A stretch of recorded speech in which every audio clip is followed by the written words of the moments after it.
Hello and welcome to Happy Horror Time. My name's Tim Murdoch. And my name is Matt Emmert. Now, if you didn't know what the word ándale meant, you sure figured it out after hearing today's special guest say it in both A Nightmare on Elm Street 3, Dream Warriors, and A Nightmare on Elm Street 4, The Dream Master. She played the very memorable Elaine Parker, the mother of Kristen, who really just wanted to bring a man home without her daughter spoiling it. But Freddy Krueger sure spoiled her time when he decapitated her in one of Kristen's nightmares. She also played recurring characters on two of the biggest daytime soaps and has made guest appearances on more TV shows than we can count. Please welcome to the podcast, Brooke Bundy.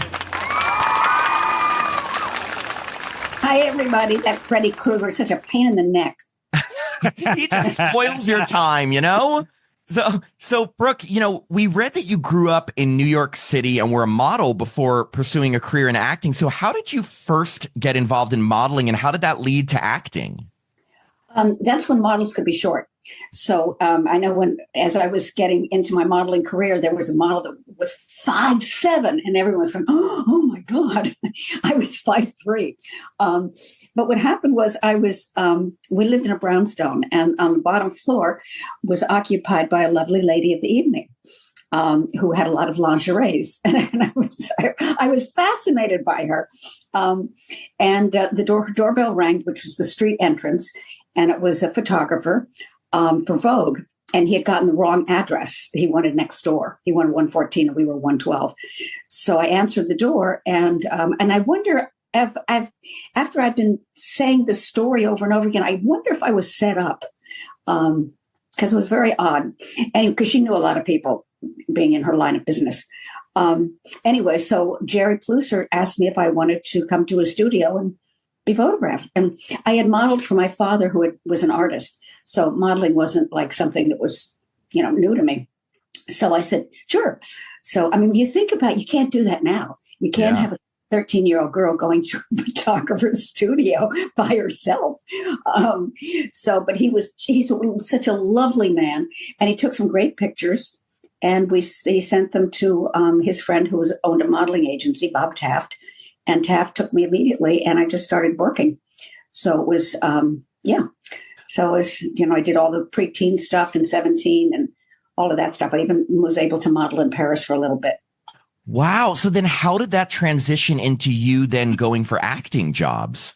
Well, the thing is, I was doing commercials. I went to school. I went to a professional school in New York, and Christopher Walken was one of my classmates. And one of the actresses that were in a play that he was in, JB, had to leave the show, or needed to leave the show for whatever reason. And all of JB's children were blonde blues. So even though Chris is a blonde green, he's got green eyes. So he asked me if I wanted to come over and read for the play. And it was a slow summer. I said, yeah, sure. And went over and I read for the great Elia Kazan, not knowing who he was, on a stage, the amphitheater in New York. The chutzpah of a 15-year-old. It's just like, I think about it now and it's like, oh my God, what was I doing? Because he asked me if I could sing. And I said, yeah, I can't sing. But all I had to do, it was a birthday song. So we all had to sing together. Job had like 5 kids, I think. In the play. This was a modern version of the Book of Job. So hence the name JB, who's supposed to be an executive at some big company.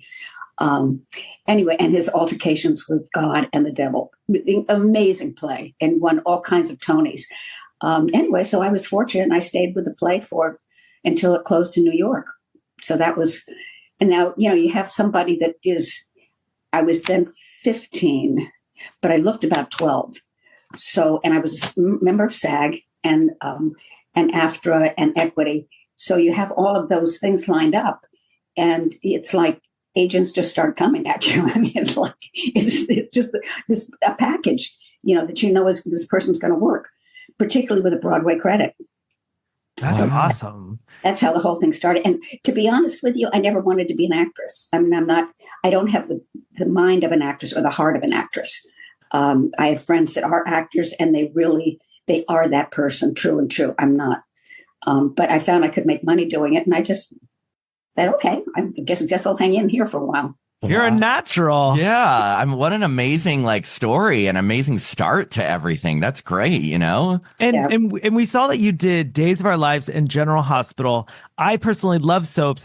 What was your time like, and what was the craziest storyline that you were a part of? The timeline, I think I was on Days for like 2.5 years and GH for about 2.5 years also. Wasn't so much the storylines, although I was blind for a while. Temporary blindness, you mean? Temporary blindness, and I had bandages, which made it very difficult to read off a cue card. So it's like, Is that how they did it? Like, were soaps cue cards then?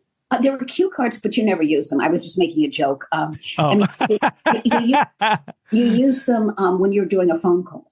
Oh. You're facing out, you're going blah, blah, blah, blah, blah, blah, blah. But when you're working with another actor, it's really kind of déclassé to use a cue card because you have to look at the other actor's eyes and really get their vibe.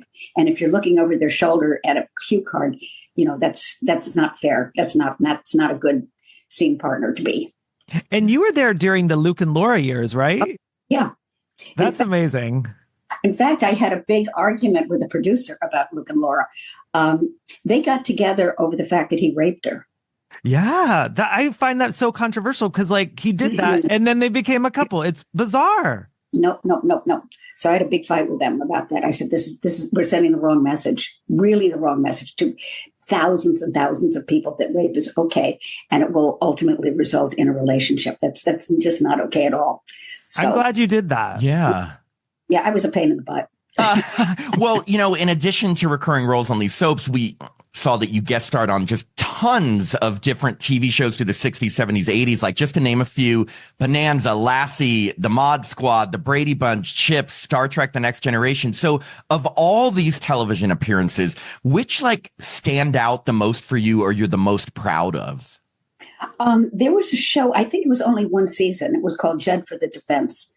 And the part was a very difficult part for me because I usually played sort of the same character. I was either the runaway or I was the rich girl gone crazy or the governor's daughter or then ultimately the mother who loses their baby. I mean, they were all sort of like my standard one. But this was a young woman who was mentally challenged and did what she was told.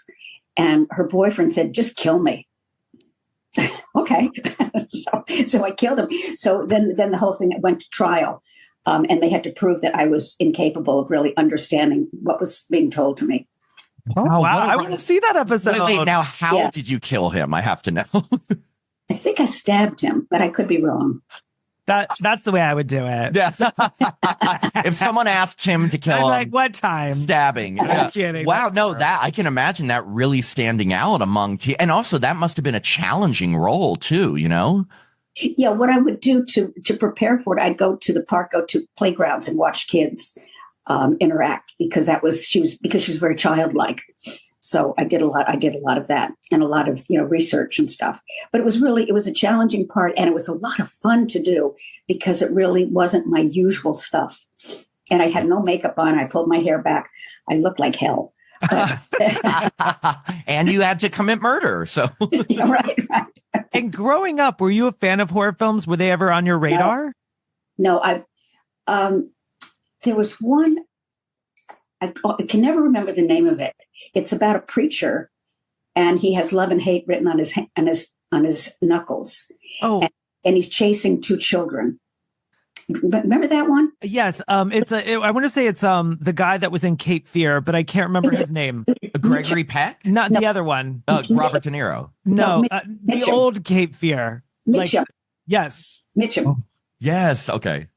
So I remember that as a child, and then House of Wax, of course, and then House of Wax was 3D, and that was like wow.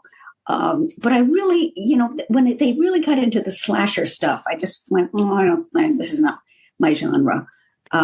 So I mean, I like mysteries, but that when it's got into the other stuff. In fact, I really when I was offered Nightmare or before I was offered it, was going to audition. I said to my agent, I don't want to go because I didn't want to be part of someone sitting in a dark theater somewhere going, oh, that looks like a good idea, and going out and killing someone or harming someone in some way. Because we were going through a whole kind of bizarre thing in America, like chainsaw, blah, blah, blah, just terrible.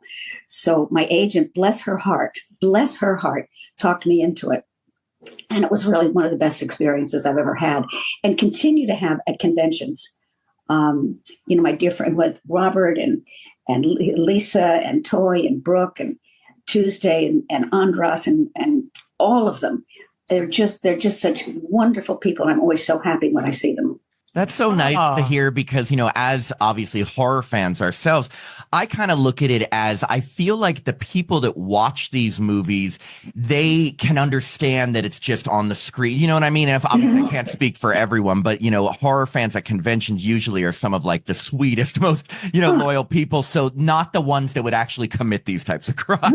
Right. Well, I didn't know, but you're so right. They are the sweetest, most sincere, most respectful group of people that I've ever met in my life. I mean, I'm a Buddhist, so it's like being at a Buddhist meeting because everyone is so respectful of each other. But the fans are they just blow me away. And soap fans probably too. I mean, because General Hospital's been on the air, and was it Days of Our Lives? Yes. Are they just as faithful to you as horror fans? Yeah, they were. I would have such strange encounters with people because you're in their living room every single day. So they feel that they know you and they know your story so well that the reality begins to blur. So I was at a grocery store once and I just had a few items. And there was a lady in front of me with her husband and she had a shopping cart full of food. And she just looked at me. She said, why don't you go ahead of me? I said, oh, thank you so much. And her husband looked at her. He said, what did you do that for? And she said, she keeps me happy in the afternoon. I thought, oh, my God. Oh, that's so sweet. Hey, at least they didn't think you were blind in real life. So before we dive into your A Nightmare on Elm Street movies, we actually saw that your first kind of experience in a film that's essentially horror was in the 1972 Western, A Man for Hanging, where you play Liz, a tough cowgirl who's basically the final girl of the film because she's really the only one who stands up to the madman. What was working on this film like, and how did it feel getting to play such a strong female character back in 1972? Oh, it was great. It was great. We shot it in, not Temecula. It was out at the desert. But I learned to ride, and I mean, I've always been able to ride, but I didn't usually ride Western. I rode English, but I learned to ride Western and also shoot a rifle. Bam, bam, bam. So I was so proud of that. No, that is so cool because in the film, your character, like we watched it and, it's horrible because the guy obviously is going around like, raping and attacking women. Yeah. And you were really the first one who kind of stands up and helps kind of the posse kill him finally. I've forgotten the name of the star that was the bad guy. He was wonderful. Oh God, what's his name? I'm so sad that I can't remember his name, but we had so much fun. We would just laugh from the minute any of us got to the set to the minute the set closed down at night. We would just laugh all day. That's great. It's great to hear, especially when you're dealing with such, tough subject matter. Yeah, right. So moving on to 1987's A Nightmare on Elm Street 3, Dream Warriors, what was the audition process like for Elaine? And did you know at the time that it sounds like you did know it was a nightmare film, but what was the audition process like? It was a regular audition. You get this, what we call sides, which is a portion of the script that you read with a casting director. I went in and just read. But the thing is, too, is I knew it was a horror movie. That was obvious. And like I said, I had turned down the audition. But I had no idea it was what it was. None. Totally clueless. So I was really surprised. I found out Johnny Depp and all that kind of stuff. But this is like, I've told this story so many times, and forgive me, anyone who's watching, if you've heard the story. It's just that it was such a pivotal moment for me. I was on the set of 3 and I was waiting to do my scene. They were doing the lighting and all that kind of stuff.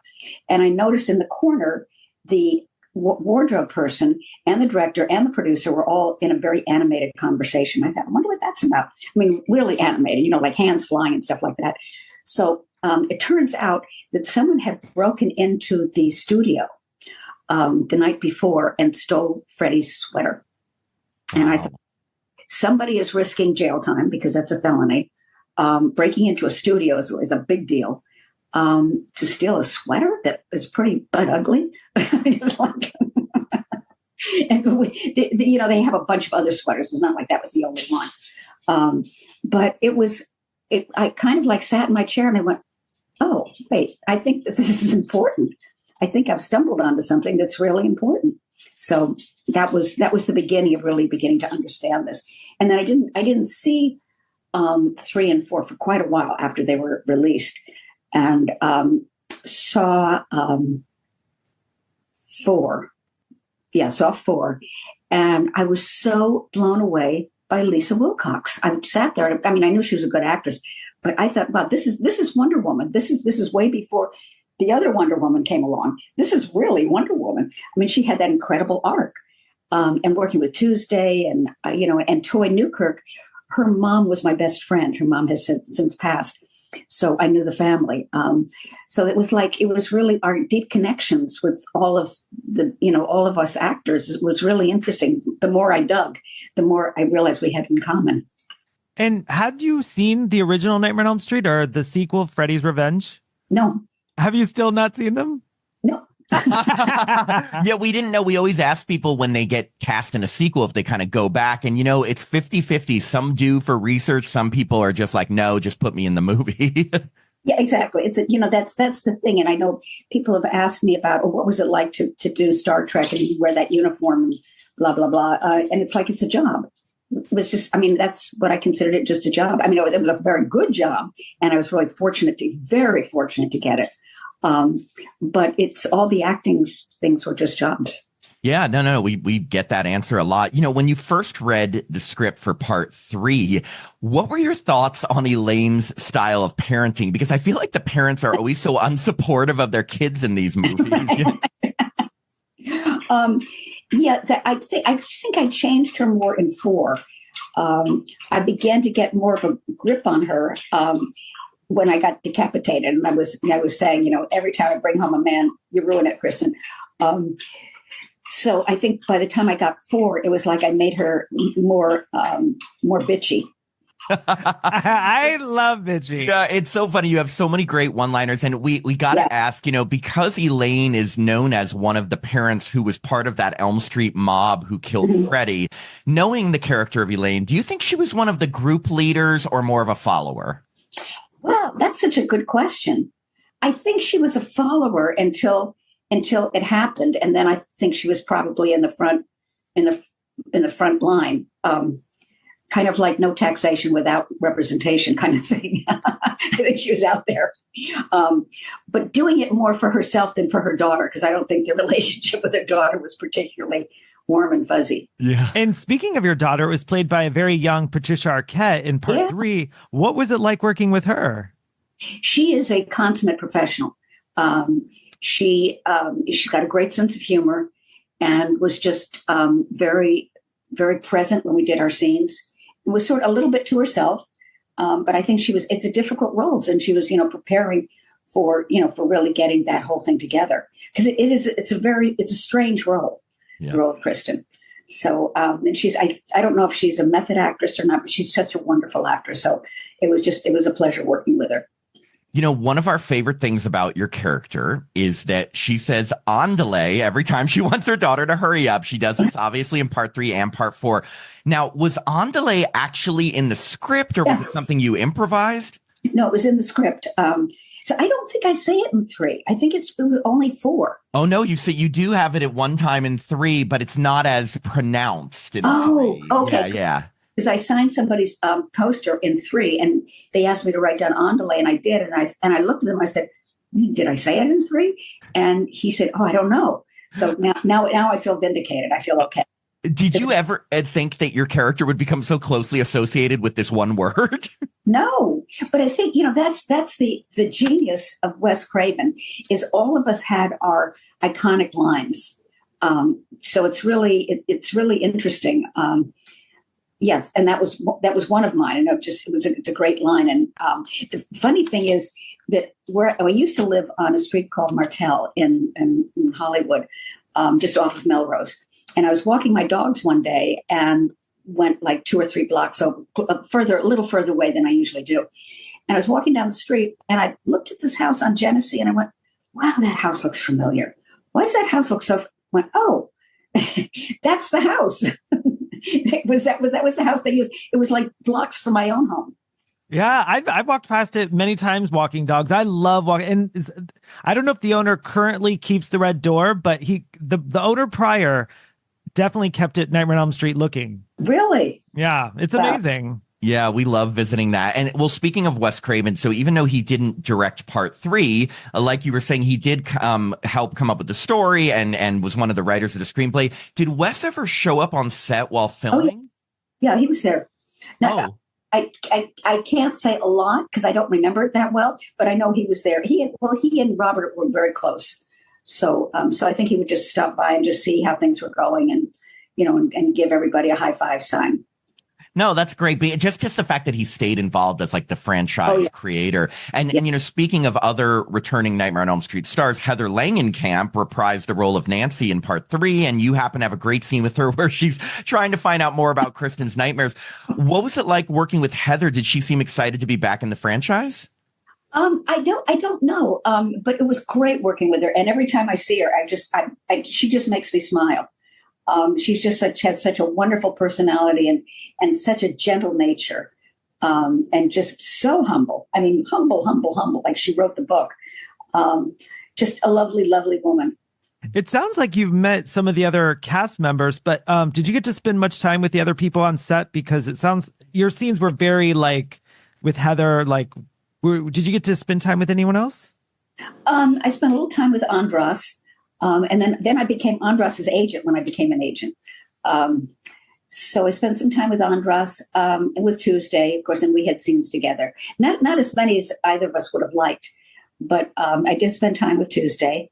And with Brooke Thies, I was Brooke Thies. This is what I mean by the threads of connectedness is really amazing. I was Brooke Thies' first coach when she was when she was a young girl. So it's like we all have this kind of weird thread that goes through us of connectedness. So it sounds like you got to know a lot more of the cast members on part 4 than part 3 then. Well, by the time we did 4, I had already established some relationships, so then we can just, build it up a little bit more. But I've become closer and closer and closer through the conventions and everything.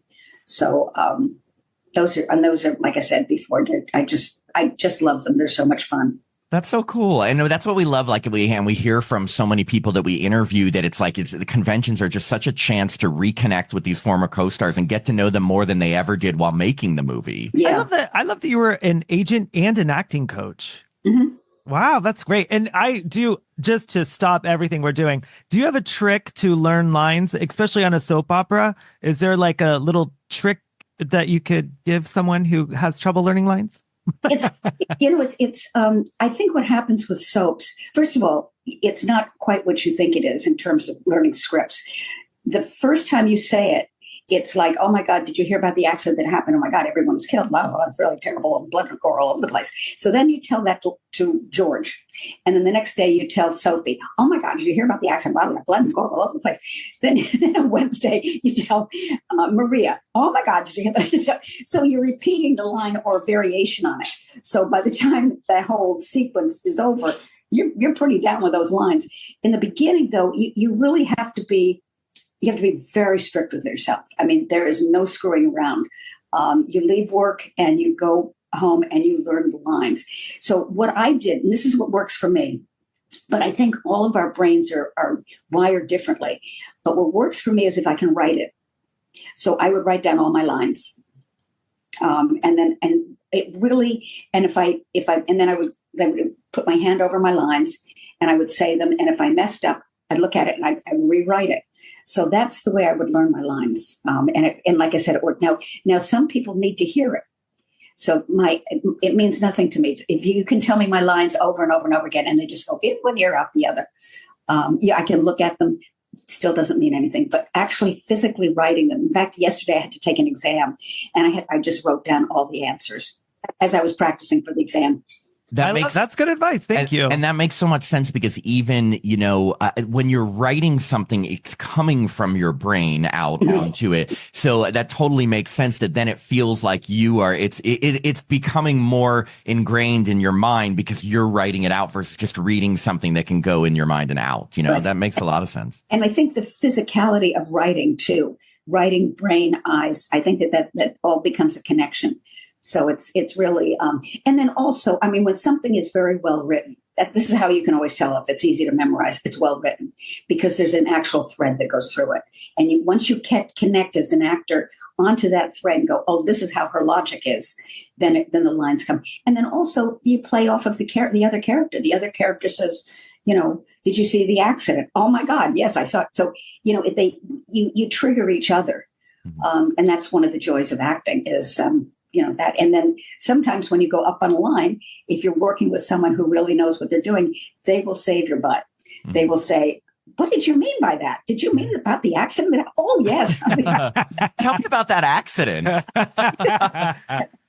So, moving on to your big decapitation scene, since it's so memorable. And now for listeners who haven't seen this movie in a while, basically, Kristen is having a nightmare that's a recreation of the film's opening scene. And as your character, Elaine, is trying to get her to go to sleep so you can entertain your male guest, Freddy shows up, pulls you off screen, sticks his knives in you, rips your head off, and then holds the head in front of Kristen as it says, every time I bring a man home, you spoil it. So can you tell us, what was it like filming that scene? Like, I assume they made a head cast of you. How did it all work? We used green screen, but which is like blue screen, only it's green. So it was very interesting because we had to do it all in one shot where he comes into Kristen's room and rips up her pillows. Remember, with all the feathers flying? I mean, it was a great scene. Yeah. So we had, like I said, we had to do all in one shot. There were no cuts. So it starts out with me, with Kristen, and then him like grabbing me and pulling me back, and then exchanging that for the head, and then bringing that in. But we all had to kind of choreograph it too. And Robert is amazing about stuff like that. I mean, he's funny as hell. He's just a joy to work with. He is an absolute professional. So he and I'm clumsy. I mean, I admit it. I'm clumsy. I fall all the time. But he and I went through the step by step because it was really complicated. Those were real razors because they had to rip up the pillow. So when I ducked my head back, I mean, it was like just, like very close. So it was really a challenging scene. It was fun to do. And they made an actual like cast of your head to use, obviously. And did you get to keep it? No, but you know what happened? I was at a show in Maryland, and it was a Sunday, and Sundays are kind of weird days with conventions. And someone got the head on eBay. And brought it in and said, would I sign it? And I said, sure. And then I took it over to Robert, who was 2 lines around the block. People wanting his autograph and just cut in front of everybody. And I said, can you sign this? He said, oh my God, what is this? Well, it's so funny because he does, after you're done talking, he just throws it. It's so funny because I'm sure there've been decapitations in the Nightmare series, but I don't remember a head that was talking other than it's so good. Yeah. I ad-libbed all the lines. So it was just me talking about, like you're Kristen, you're such a pain in the neck. You give me such a, give me heartburn. I don't know whatever I said, but I ad-libbed all the lines. I love so good. Kept them all in. That's awesome. So moving on to A Nightmare on Elm Street 4, The Dream Master, which, came out only a year later in 1988. How soon after part 3 was released did you hear that they were making a sequel, and how did you find out that they wanted you back? They booked me. And I said to Robert on the set on 4, this is the first day I was totally confused. I said, wait, didn't I die? So we were on the set, we're waiting for them to light us. And I turned to him and I said, Robert, I don't even know how to say this, but you decapitated me. I mean, usually that means death. And he said, yeah, I said, so why am I back here? And he said, Brooke. And I said, what? He said, shut up. I went, okay. That is so funny. Well, you know what's so funny about the nightmare movies is that the whole premise is that what happens in your nightmare happens in real life. But in that nightmare, that didn't happen in real life. You know, you didn't get to happen. Yeah, it was Kristen's nightmare, right? I'm sorry? Oh, it was Kristen's nightmare. Yeah. Yeah, it was Kristen's nightmare. But people have explained to me why I came back. And it just doesn't make sense, even though it was her nightmare, because they've had other nightmares and they died in their nightmare. It's still, but you know what? I don't care. The point is that I love these conventions. So I'm not going to overthink this one. Of course. And now in part 4, the role of Kristen was played by Tuesday Night instead of Patricia Arquette. Did you ever find out why Patricia decided not to return? You know, I haven't. I'm going to make a guess, and it is Brooke Bundy's guess, is that she was really getting to be very hot. She's just a marvelous actress, and it was probably a question of scheduling. That would be just as a professional in this business, that's usually the problem when people can't return, is that it's a scheduling problem. And like I said, she was getting really hot. I mean, everybody wanted her. Yeah. So, and still do, I might add. So I'm guessing that. And what was it like working with a new daughter Tuesday Night compared to part 3's Patricia Arquette? Yeah, how did they differ in terms of when working with them? I think Tuesday was much more, she was very, very friendly, very friendly. And she and I became, close in the movie. But I think this was like her first big deal. And she was on the set all the time, and she was younger too. So she was curious about things and full of ideas and, very excited. And I think that's as opposed to Patricia, who is a consummate actress and trained, much more trained. So I think they're just very different personalities, really different. But Tuesday, I love Tuesday. Yeah. We've had her on the show. She's great. She's wonderful. Yeah. She's funny. She's sweet. And, we were talking the other day about her beauty. It's really, she has such an amazing face, that kind of heart-shaped face. And with or without makeup, she's just gorgeous. And a great singer. Like, we love the song, but not even just the Nightmare song, just even all of her music. It's great. We love all it. of her music. We were in Chicago at a convention, and it was sort of like an after party. And we were all outside on this kind of terrace, and she was going to sing. And she was very nervous about singing. And everyone is sort of like, yeah, right. I mean, the people who were sort of fans and stuff like that, they had no idea. So the music started. She opened up her mouth, and suddenly everybody turned around and looked at her like, what? I mean, she was incredible. I'll never forget that time in Chicago. And she sang a bunch of songs. I think she did sing the one song from Nightmare, but the other ones were more pop songs, more popular. I mean, she's got a voice on her that's just, and her father was a very, very famous country Western writer, songwriter. So she has a lineage of music, and particularly country Western, which I happen to love. We did not know that about her lineage. I mean, we obviously love the Nightmare song, love her music, and it's just such a cool talent to bring to the series, and having written that song for the movie. But I did not know that she had country music in her lineage. Yeah. I think probably if you just look her up, you can trace it back. And I don't know what her father's name was, but I think he was like one of those really, really famous songwriters. Wow. So, in the Dream Master, in order to make Kristen get some sleep, you end up putting sleeping pills in her drink, which sadly leads to her getting killed by Freddy in her nightmare. How did you feel when you first read the script about the decision to make Elaine in kind of a roundabout way responsible for the death of her daughter? Oh, I was fine with it. Because that's just kind of Elaine, right? That's Elaine. And then I could get her bedroom and make it into a walk-in closet or something. But of course, the fire kind of ruined that. I had to get, arson people out and stuff like that. But in the end, it was okay. Elaine was okay, and she found a man.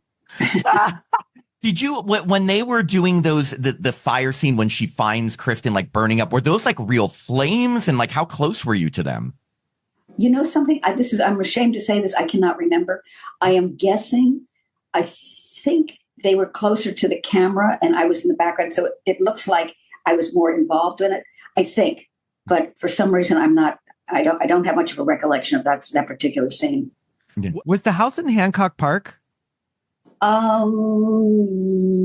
Yes. I mean, did you film in a studio, or was did you film in an actual Hancock Park house? We filmed it in an actual house, and strangely enough, I live in Hancock Park now. Oh my gosh, I love it. It's such a beautiful place. Oh, I love this neighborhood. It's just lovely, and it never gets too hot in the summer because there's so many trees. It's so convenient. But I live in the poor part of Hancock Park. Oh, I was going to say, but it's such a beautiful area, though. Like, it is. That's so. Overall, how did the directing style of Rennie Harlan, who directed Part 4, differ from Chuck Russell, who directed Part 3? Rennie just sort of left me alone, and I would go up to him and say, "Do you want anything special?" He said, "No, that's fine. That's fine." I went, "Okay."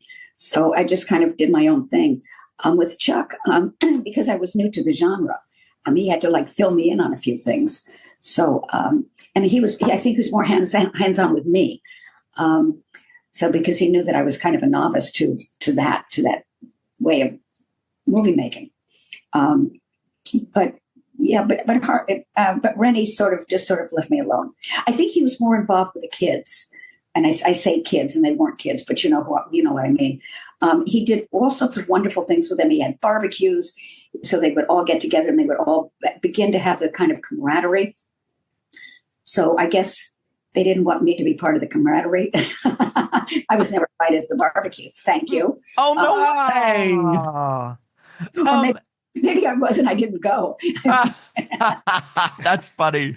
No, I love that. I don't think because we've talked to a few cast members from 4. I don't know if we've heard about the barbecue. No, but that sounds fun. I mean, it's like the best way to get a real convincing camaraderie between people is to actually get them to become friends. Yeah. And they did on screen. All of the women are very close. I think either Toy stayed with Lisa for a while or Lisa stayed with Toy. But they're very close. And Lisa and Tuesday had a business together. So it's all mixed up together. Yeah. And when parts 3 and 4 came out, was there a red carpet premiere or a cast and crew screening? And what did you think the first time you saw parts 3 and 4 up on the big screen? And did you love your performance? I was okay with my performance. I don't usually watch my performances. I figure it's too late. So if I don't like it, then I'll just beat myself up. But I was at 2 screenings, and they weren't premieres or anything, but they were 2 screenings. And I was really, it's somebody said, what's your favorite part of the screening? It's when you see your name up there for me. It was like, and that's never ceased to amaze me when I see my name, in big white letters. It's just, I just get filled with pride. It's a great feeling. And I've talked to other actresses and they say, yeah, that is that moment where it's like, oh, it's real. But the thing too, that I've tried to explain, I don't know if I explain it well to fans, is there's an arc to this whole thing. The arc is, your agent calls you, you got an audition, you go to the audition, you get a call back, you get the job, you go in for wardrobe, you go in the day of shooting, you get to make up hair, you meet your co-star, blah, blah, blah, blah, blah. You that's like halfway through. And then you finish up the job and you leave and you hope for the next one. So what happens is that's when the fans come in. When the fans see what you did and it does something to them, it either takes them away from whatever they're going through in their life, or it changes their view of things. It has some sort of impact. And then when we communicate with the fans, that completes the circle, this incredible circle that we created, that we just sort of let go of when we're finished with the shoot.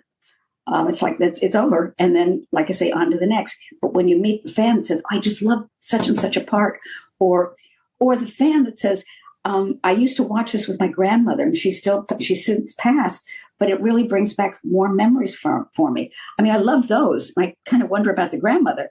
I mean, a kid's 5 years old, really? But it doesn't seem to have harmed them, and it made them closer to a family member. Yeah, it's so funny though, but people really do bond over their experiences watching horror movies, especially at young ages. I mean, we do this podcast and we talk all the time about our first experience when watching some of these movies, and it's such a memory for us. And a lot of times, like, it brings us a ton of joy and brings us back to the moment when we first saw the movie. Yeah.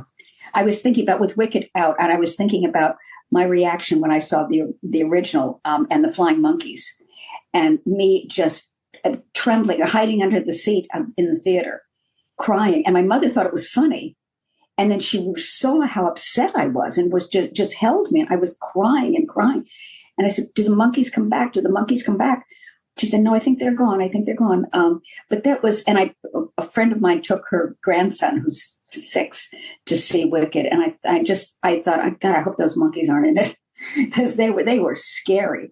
And they are in Wicked. At the very end, they kind of get wings. But wait, I just thought that. So you got to see the original Wizard of Oz in the theater? Yeah. That's incredible. I think it was a re-release, because when was it filmed? In the 30s? 1939. 1939. So I was born in 43. So I was probably, but it was one of those classics that comes out every year. And so I was probably between 4 and 5 when I saw it in a theater. And it was so magical. It was so incredible. And I think, with kids, they really, because you're in a dark theater, it's difficult to determine reality from fantasy for a child, and also for adults too at times. It was, those monkeys were real. And so was the witch and the ruby slippers and Toto. They were all very real, as you're sitting there just focusing on this huge screen with all these things going on. I can't even, I mean, I saw it as a kid on TV on probably a VHS or something, but I remember being terrified of the Wicked Witch and that music that would always play when she's there, and I'm being like terrified. So I totally get it. It's like, but those are the kind of memories that stick with you, and it reminds you of a certain time, and it's that nostalgia, and the same thing with horror. And then, I mean, when I was 11, I asked my oldest brother to take me to see Nightmare on Elm Street 4, and we did, and it was a bonding experience my brother and I will always have. Yeah. And speaking of your performance, we absolutely just want to say this to you, like, we absolutely love your performance. It's such a memorable, the thing is, through the Nightmare movies, is that there aren't many memorable parents in the films, and you were definitely one, like, up there with like Ronnie Blakely and John Saxon, the original, like a parent that just really was like well defined, well executed, and it's just a great performance. That's why we were so excited to talk with you. Oh, thank you. That means a lot to me. It really does. Oh, of course. We have a little game that we want to play with you, where it's just we ask you some very quick questions, and all you have to do is answer with either Nightmare 3 or Nightmare 4. Some questions are just to kind of pit them against each other, and some are just very, very light trivia. So all you got to do is say either Nightmare Part 3 or Nightmare Part 4, okay? Okay. Which of these films, here's the biggest one, do you think is the better sequel? 4. Oh, okay. Which have you seen more times throughout your life? Only seen it once. So tie. Okay. Which had more drama on set while filming? I feel like it's got to be 3 because of that stolen. Yeah, got to be 3. By the way, did they ever find out who stole that sweater? No, someone broke in. No one was never found. Probably sold it for $1 million on eBay. You know how funny it would have been if it was one of like the cast or crew members? Not funny to do. I think they found a broken window. I think that was, I think that was the clue, that was someone from the outside, or maybe a broken window coming from the inside out. I don't know. Or maybe someone after hours who was like, I'm going to sneak in because I know where it is. Anyway, I'm just making up speculation. Matt, I feel like it was you. It was me. It was me. All right. Okay. Busted. Which had more behind the scenes romances? 3. Ooh. I would have thought 4 because there were some more. No, I guess there was an equal amount of Yeah, they're like 20-year-olds. They're going to be dating each other. Of course. Which do you think, and I know you've only seen them both once, but if you can remember, which do you think has the better death scenes? I think 4. I agree with the cockroach and everything. Yeah. and with Penelope, that's the one with Penelope, right? Where it's welcome to primetime, bitch. Oh, yeah, no, that's 3. Yeah, that's 3. Okay. But 4 has the cockroach, but 3 has your decapitation scene, so it's kind of a toss-up. They're both fabulous films. Yeah, they really are wonderful, and I'm really proud to be part of it. They mean a lot to me, and again, I thank my wonderful agent for talking me into it, and me being so arrogant to want to turn it down. So it was great. Which film, parts 3 or 4, do you get asked more at the conventions? 4. Now, this is just a guessing thing. Which sequel do you think has a higher rating on Rotten Tomatoes? I'm guessing 4. It's actually 3, but it's close. 3 has a 68%, 4 has a 55%. Oh, okay. And which sequel do you, now this is just my favorite thing ever. In which sequel do you yell out for the housekeeper, Teresa? That's in 3. Teresa! It's the first door on the left. Oh, love it. Love it. So, just as we get to, more to the present stuff, but when do you think you first became aware of the huge fandom behind the A Nightmare on Elm Street series? I guess my first convention, it was in Seattle, and that's when Tiff lived in Seattle, and I stayed with her. And it was at, a convention place in the city of Seattle. And I kind of wandered in, and I was like, oh, in fact, the older I get, the more I say, oh. I didn't realize that. Oh. But one of the cast members was there, and they kept complaining about the lack of fans at our tables and stuff. And I was like blown away. I was like, what are you talking about? So ever since then, and really I was so unprepared. I didn't have a banner. I had some pictures. I had no idea what to expect. So that sort of like started the whole ball rolling, and and becoming a little bit more adept at handling these great conventions. Yeah, that's so cool. We hear that a lot. It takes conventions or like these documentaries for people to realize how much fandom. And speaking of, you were in the 2010 documentary Never Sleep Again, the Elm Street Legacy, right, which has interviews with cast and crew members from all the films except for the remake. So what was that experience like? And when you filmed your interview, did you get to reconnect with the old co-stars then, or were you just by yourself? No, I was by myself. And I talked to Tuesday afterwards, and we sort of compared notes, because it was her manager, Mikey Perez, who produced it and asked the questions and stuff. So, I was very excited about it. I had no idea what to expect. And we did it in Burbank. And, it was just like, I just didn't know what to expect.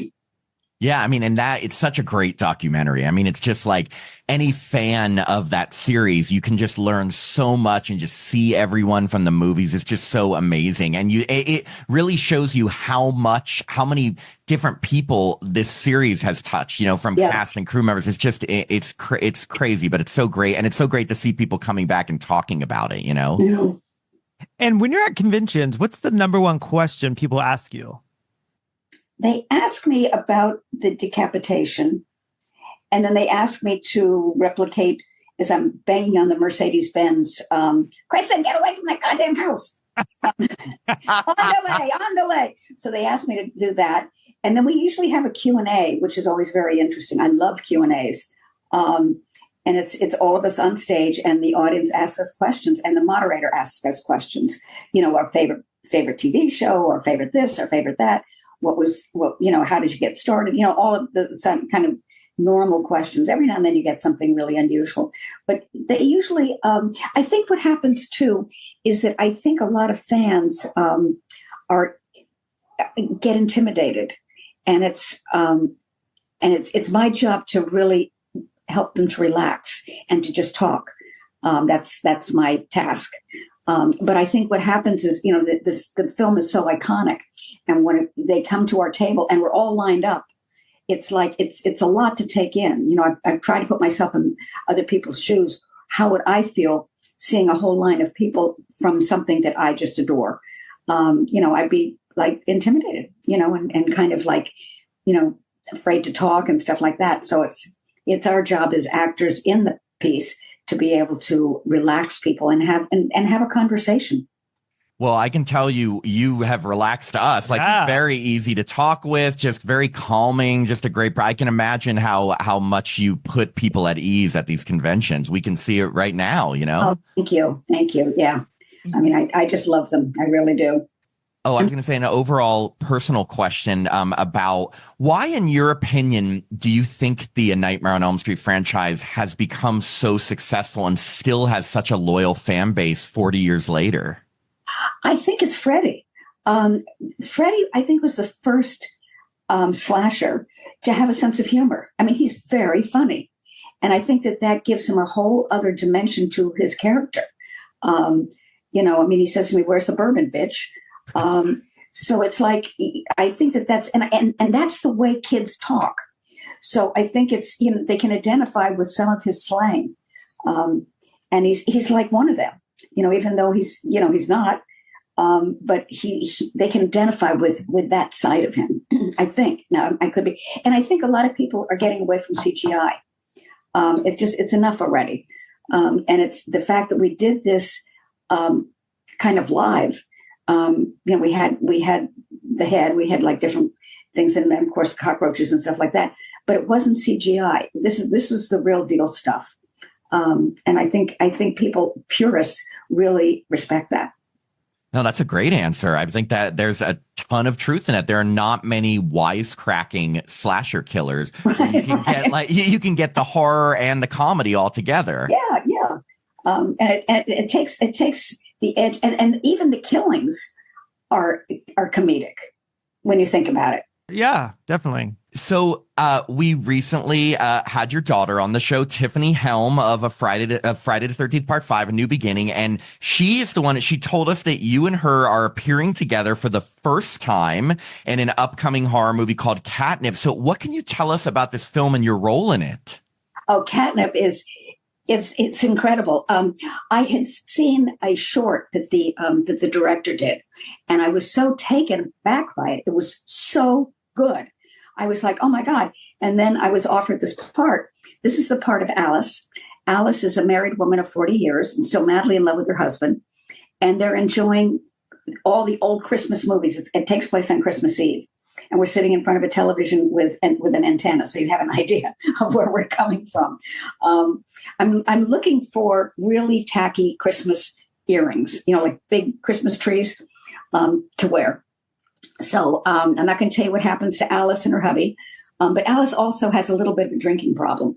So, which I keep getting cast in this. What is the world telling me? Anyway, so Alice is a little tipsy, and her husband goes into the kitchen and he's going to make some more liquor drinks. But the thing is, these cats are just incredible. What they're training cats now. That's kind of an oxymoron if you've ever known cats. Yes. They're untrainable. I mean, except for the box. They'll go to their box. But in terms of like doing tricks, not going to happen. So they have this wonderful crew of people who are patient and loving of cats, who are teaching all these cats all these crazy tricks. And they teach big cats too. They had lions and tigers. Oh my.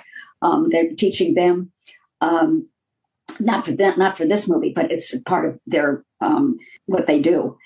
Anyway, so these cats, I think that there are like 20 of them, I think. And now this is really gonna sound off the wall, but what the heck? All of these cats were rescues. They were either in I don't know if they found some on the street or if they were in shelters, whatever. But I know that a lot of them were from shelters. But I was thinking about this because now these cats, I'm sure they had a hard time as kittens, and probably were hungry and maybe even had diseases. But had they stayed out in the street, what would have happened? They would have gotten, killed by a dog or a car, or, or chased down by a kid, or, gotten worms, all the stuff that cats can get. Now they get taken to a shelter. They're sort of cleaned up a little bit. Now they're movie star cats. I mean, imagine the karmic change for that. They go from poor little kittens to movie stars. So, and they get all fluffed up and the nails are done. Okay. Has filming begun yet? No, we start February 1st. Oh, wow. okay. And is there like a projected release date? Somewhere between Halloween 2025 and Christmas of 2025. Perfect. So it's we're very, very excited about it. And like I said, this director is she's just wonderful. And I'm working with my daughter. She said that it's like, it's a dream come true. And I said, it wasn't even on my bucket list. That's how much I couldn't believe it. Because first of all, I'm not acting. I stopped acting a long time ago. So that really takes it off my bucket list. And then this came along, and then Tiff got a job as she's associate producer, and she's done an incredible job for doing something that's very, very hard. People don't realize how difficult that is. I produced one thing in my life, and I said afterwards, I will never do that again.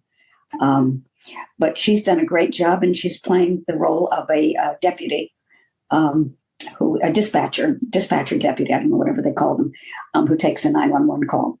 So it's going to be so much fun to do it. And I love Alice. I love the role of Alice.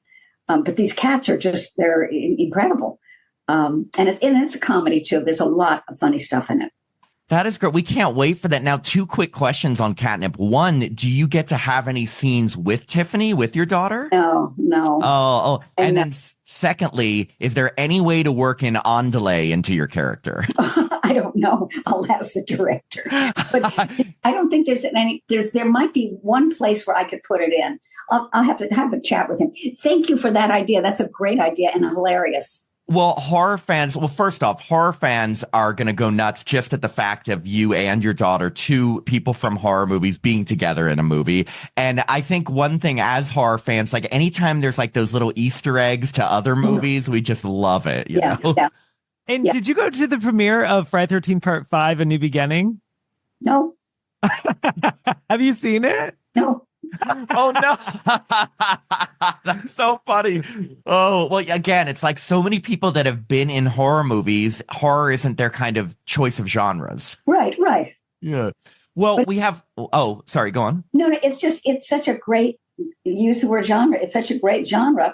And I feel so fortunate that I'm, still active in that capacity. That again, getting back to conventions, who knew? I mean, really, who knew after all these years that people would line up to get your autograph, and ask you questions about something that fans know more about Elaine than I do. They're always telling me things about Elaine. I kind of go, oh, really? Oh, there's the O again. So it's and Catnip came out of Nightmare. So, because the director was a big Nightmare fan. So that was, and he knows Lisa Wilcox very well, and she was really instrumental in helping me get this role. I'm telling you, then I think he'll be definitely on board with slipping an ándale in there. I have to ask him. That's such a great idea. Thank you. Of course. And you could add someone's name as Teresa. Right. Well, one of the cats will be Teresa. Yeah. So we have one final question for you, Brooke, and you have been amazing. We've had such a great time talking with you. We asked this to every guest that we have on the podcast at the end, and it kind of puts you on the spot, but if you can think of something, we'd love this.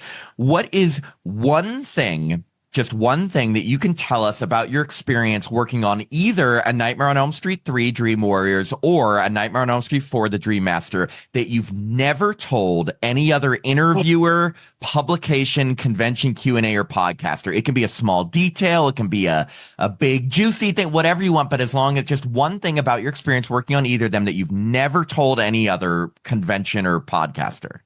Oh, my God, that's such a great question. I don't know. I really don't know. Okay, here's one thing. Is the scene, I think it was it Rodney that had like all of his veins? He was a puppet. The guy in part 3, I can't remember his name. I don't know his name offhand. But he does get killed by getting his veins pulled out. Yeah. Yeah. Right. So I was sitting next to him, and they had to, all the veins had to be put out on the stage floor, and they were connected to them, but they didn't want them to get knotted up, like Christmas lights. So they were all strung out all over the floor. And I remember sitting there, and I thought to myself, who the hell thinks of this stuff? It's a really gross death. It's so gross. It's really disgusting. But it's like, what kind of imagination whoever thought of that is like, okay, alrighty. So. Some of the kills in both part 3 and part 4, just like, again, like even the cockroach one, it's like you think like, how do you think these up? But at the same time, those are the ones that stand out in your mind 40 years later. We're still talking about it. Because you've never seen it. I mean, you've seen people get ripped up. You've seen them being eviscerated. You've seen all kinds of disgusting things, but you've never seen that kind of imagination where the woman becomes a cockroach, or welcome to primetime, bitch, and the head through the screen. So they're very, very imaginative. They're very amazing, and they're comedic too. When you really take a look at it, the kid that drowns in his waterbed, they're just like wacky. Were you on set the days that they filmed these? Like, were you there, like standing off to the side? I mean, did you have a front row seat? If I wanted one, yeah. I mean, I could watch it. Usually, if I'm not working on the production at that day, I'm usually running around doing all kinds of other stuff. Possibly at that point, possibly auditioning for other shows. I think I might have been in acting class then, a scene study class. So preparing scenes, because you got to stay really on your toes all the time as an actor. Yeah. Well, we have had so much fun chatting with you, and we just want to say, as big horror fans and fans of yours, we are so excited to see you return, not just to film, but to a horror movie. So excited for Catnip. We will definitely be watching. And I really think, you and Tiffany, coming from these two huge horror franchises, like, we always tell people this, is that fan bases of these franchises, they stay with you throughout your career. So I think Catnip is going to do really well. All of your fans are going to definitely tune in to watch this movie, Oh, absolutely. Well, look at Ronnie Blakely. I mean, and she's just had the most incredible career anyway. Bob Dylan and all of that. But she gets, fans from all over are just crazy to meet her. And Amanda Weiss, again, she's had an incredible career too. But it's, like all of us, it is amazing when you think about it. Sometimes, when I get to a convention and I look at all of us, we've gotten older, and it's like, oh my God, this is crazy. Because we started out looking kind of young and fresh and cute and all that kind of stuff. So slowly but surely we get older and older and older. But, that's also life. Yeah, exactly. Well, okay. Brooke, thank you so much. We will be in touch as to when this interview is going to be coming out. We are so grateful for your time, and we're really excited to see Catnip. Yeah, thank you so much. This has been very enjoyable. Asking great questions, really deep questions, questions I have to really think about, and kind of open it up so I felt like I could talk about anything. Perfect. Thank you. Yeah, that makes us feel really good. Thank you. And again, like you said, you put us at ease. I can't even imagine at conventions. I'm sure if anybody is nervous, they feel like very calm coming up to you. So thank you. I hope so. I really do. I'm sure they do. Well, thank you so much. We will definitely be in touch. Take care. Enjoy the rest of your day. Bye. Bye.